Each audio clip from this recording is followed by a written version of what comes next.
Phones continue to get bigger and bigger, but it seems like somebody finally figured it out. Why not just put phone bits in a tablet? Is this a phone on steroids, or a tablet with an identity crisis? Well, the answer is yes.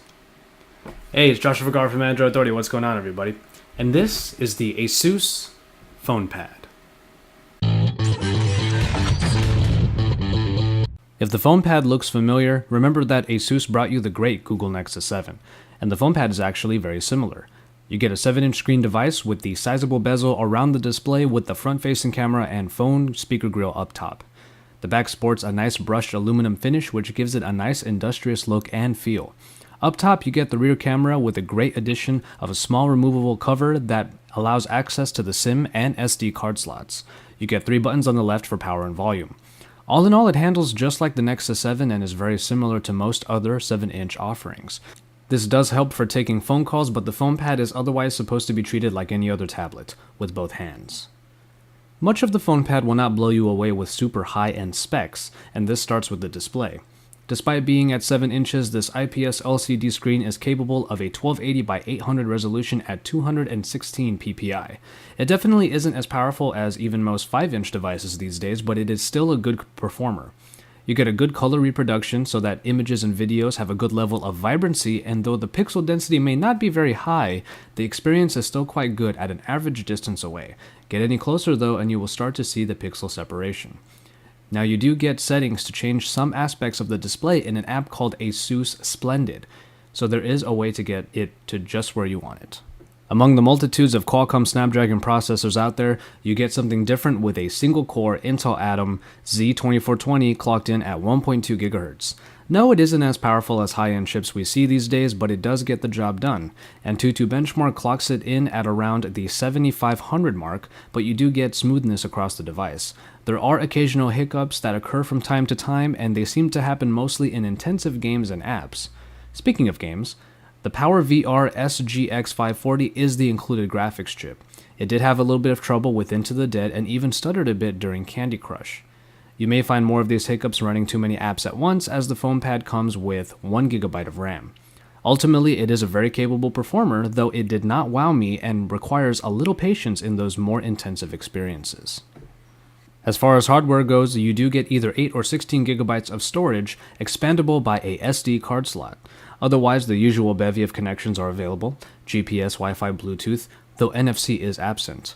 Now the speaker might be relegated to just the one grill on the lower back, but the general quality is actually pretty good, despite lacking in some volume.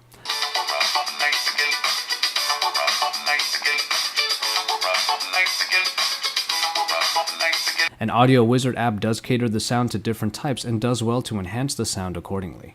But the biggest story here obviously is the phone side. Underneath the cover you can pop in your GSM SIM card and use this tablet just like any of your phones. Mobile data is possible via HSDPA connectivity, and all phone and SMS related apps are included. The FonePad truly treats itself like an oversized phone, but is very unassuming about it. If you didn't know any better, you'd think this is just another 7-inch tablet. The call and texting capabilities are just like any phone, and the phone speaker is adequately loud and clear. Otherwise, it really wasn't anything overly special other than being an oversized phone. Holding the FonePad up to your face for the call definitely takes some getting used to, and even now, I'm still not sure if I am. But if there is one part of the FonePad that excels, it is the battery life. A hefty 4270 mAh battery powers the tablet for 9 hours of talk time. In my time with it, regular usage stretched out over 10 hours, which is really impressive. And with the great standby time, you might be able to go up to 2 whole days of regular use before actually needing a charge. Power saving options will help you get even more out of the FonePad. It probably is the longest lasting phone I've ever used, but of course, the size of the tablet and the battery inside are obvious reasons why. The camera is perhaps the most underwhelming part of the FonePad. 3 megapixels are all you get in the rear camera, and the picture quality definitely doesn't compare to most smartphone cameras. Even under indoor lighting, white color still got washed out, there was a fair level of grain throughout, and details were definitely not captured adequately. Daylight shots fared better, but are still below average quality. Like some cameras we have seen on tablets, it is more of an add-on rather than a real selling point. And finally we get to the software. Jelly Bean 4.1.2 powers this ASUS modified UI. ASUS keeps things looking mostly stock, aside from additions like a power widget and a suite of floating applications very similar to Sony's small apps. With these, you can make a floating to-do list or even watch a video while multitasking. ASUS did add in apps for customization like Studio, a photo editor, Storybook, which makes small memory presentations using pictures and videos, and a couple nice memo apps. With some customization added in, ASUS keeps things simple and easy to use by not doing too much or even too little. Now, though the phone side might be a nifty change in the tablet game, it's become clear that the FonePad isn't really going to overthrow any of the top players in the game. Luckily, it is priced accordingly at around $249 and just under €200 for the European market. And so, there you have it. Would I recommend the FonePad? It's not for everyone, that's for sure. This is because most people probably already have a capable smartphone, and unless you are okay with swapping the SIM card back and forth between it and ASUS's hybrid tablet, you'd have to shell out more for an extra off-contract plan. I actually thought it was cool to use the FonePad like any other tablet, and then when a call came in, I could just answer it. But I also knew that as their singular device, most people might find it cumbersome and even maybe just a little bit weird.